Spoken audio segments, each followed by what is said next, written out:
Alright, real quick, time for Rise devlog number 4, I believe. Now, in terms of, stage 1 is complete from a rough draft standpoint. And I'm going to explain what is necessary to finish it completely as we go. First off, very noticeable, health bars. Those need to be a thing, pronto. Next thing that needs to be finished is the player needs to be able to lose. That's still not a thing. There's a good reason it's not a thing, but that needs to be a thing for when the game comes out. Those are really the only blatant things that need to be added so far. And the next is a go arrow to the next screen whenever you defeat all the enemies. That needs to be added pretty soon as well.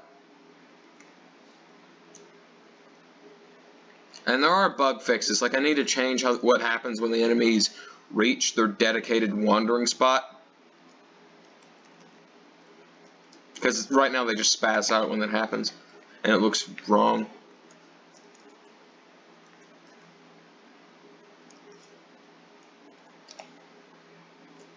I probably need to touch up the background, not the flooring, but the background of the inner sewery bits. It just needs more details in general. You would not be able to know this is supposed to be a sewer if I hadn't said that.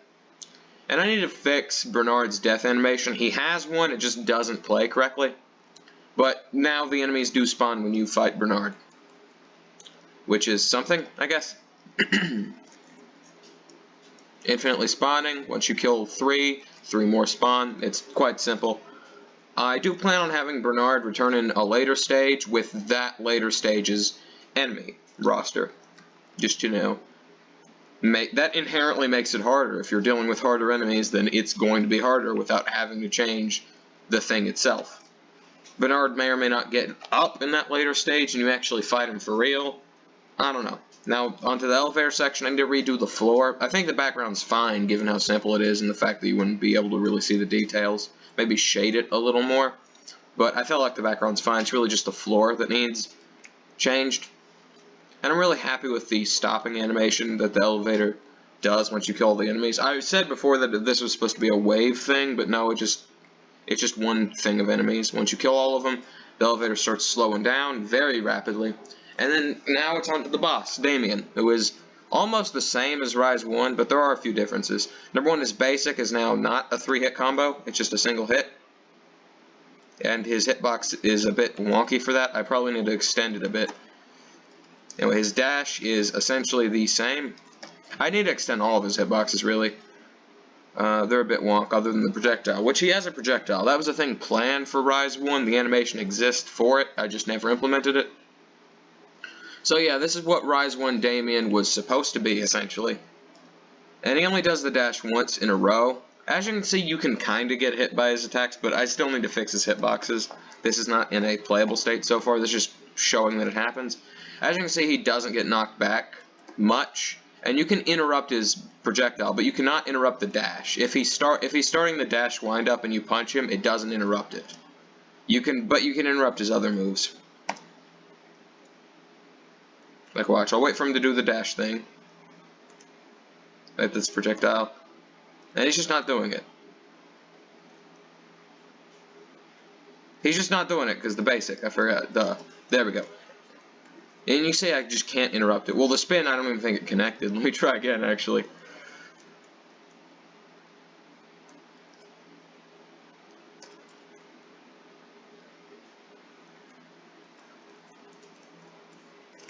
You can see it doesn't interrupt it. So even though the spin does stagger him, when he's starting up the wind up for the dash, you can't prevent it. And Damien in this game has 250 health versus the 100 health flat he had in Rise 1. For reference, Zavukis still have 30 health. And the reason for that is because since Rise 2 has a normal combo system, and since Welmer, the current only playable, has that spin move, this will hit Damien at least twice, probably up to 4 times, where he doesn't get staggered as far. So you're doing potentially 20 damage a hit with that thing, which means that if he had the same 150 health he had from Rise 1, for reference, I'm pretty sure the highest damage dealing attack in Rise 1 was 18. It might have been 21, one of those two. I'm pretty sure it was 18 though, for Monty's axe swing. wasn't Monty's Axe Swing, it was Monty's Slam. I'm wrong. But it was somewhere between 18 and 25, something like that. For the strongest damage-dealing move, which had a really slow wind-up and were for very slow characters, if you were to, like, do that to Damien 5 times, with the spin doing 20, he'd be decimated. That's less of a problem for smaller enemies because A, they're not bosses, meaning it doesn't matter how quickly they die, really, and B, they don't die as quickly because they get knocked back by it and don't get hit by it multiple times in a row. So, therefore, Damien's health had to be increased to match. As you can see, friggin' Bernard here has 50 health, and like 3 or 4 spins just kill him. He's getting hit by it about 3 times, so yeah. He just gets decimated by it.